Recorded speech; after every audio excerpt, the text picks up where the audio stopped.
परिवार लोगों ने मुझे कहा कि हम लोग उनको महाराज कहते हैं। मैंने क्यों कहते हो?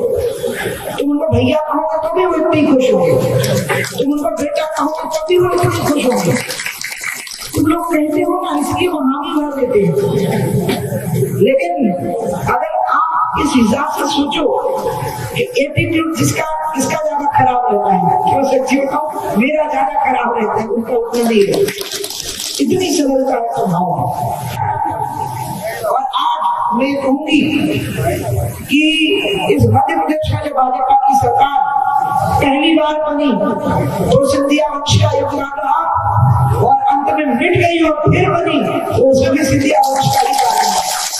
इसके किनारे चलते हुए तो मैंने अमित शाह जी की अनुमति ली। अमित शाह जी ने मेरी बहुत प्रशंसा की पार्लियामेंट बोर्ड में और कहा कि ऐसे कम लोग होते हैं जैसे दीदी है, इसलिए हम दीदी को 19 में चुनाव नहीं लड़ने की छूट देते हैं और वो पार्टी का उपाध्यक्ष बनाते हैं। अभी यहाँ हुआ कि आपको बताती हूँ, मुझे 24 का चुनाव लड़ना था, सीटें भी डिस्कस हो रही थी। इतने में 22 जनवरी को मैं अयोध्या पहुंच गई।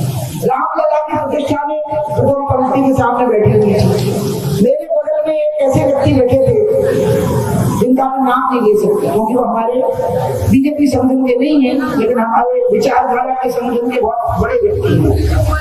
मैंने उनको कहा कि भैया, आज रामलला की प्रतिष्ठा क्यों हो पाई? कितने लोगों ने बलिदान किए हैं, तपस्याएं की हैं, जीवन की आहुति दी है, लेकिन एक व्यक्ति ऐसा था जो सबसे बलवान था और अपने निश्चय से ढिला नहीं था। वो व्यक्ति था अशोक सिंघल। तो मैंने कहा कि मुझे लगता है कि गंगा जी का काम अगर कुछ छूट गया है तो शायद मेरे निश्चय में कुछ कमी रह गई है, मेरी दृढ़ता में कुछ कमी रह गई है। सत्ता का लोभ आ गया, सांसद बनने का लोभ आ रहा है, मंत्री बनने का लोभ आ रहा है। आप पता है, किसी काम को, कठिन काम को कहते हैं भागीरथी प्रयास, यानी भागीरथ की तरह कोशिश करोगे तो हो पाएगा।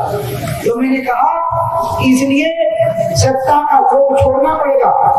भागीरथ एक राजा के पुत्र थे, लेकिन सब कुछ छोड़कर तपस्या किए थे। आज भी भागीरथ शिला गंगोत्री मौजूद है, जहां से मैं गंगा जी का जल रख के लाती हूँ और मेरे साथ थोड़ा सा गंगा जल रहता है। तो मैंने उन्हीं को कहा, क्योंकि वो इतने बड़े व्यक्ति थे हमारे लिए वरिष्ठतम, कि मैंने उनको कहा कि आप कृपा करके मेरी खबर बीजेपी को दे दीजिए कि मुझे एक बार और मुक्ति दे दे चुनाव नहीं लड़ने से, और मैं 2 साल के अंदर चाहे प्राण झोंक दूंगी, लेकिन गंगा का काम जो शेष रह गया है वो पूरा करवा दूंगी। और गंगा के काम से बड़ा काम नहीं हो सकता। ये बात मैंने कही।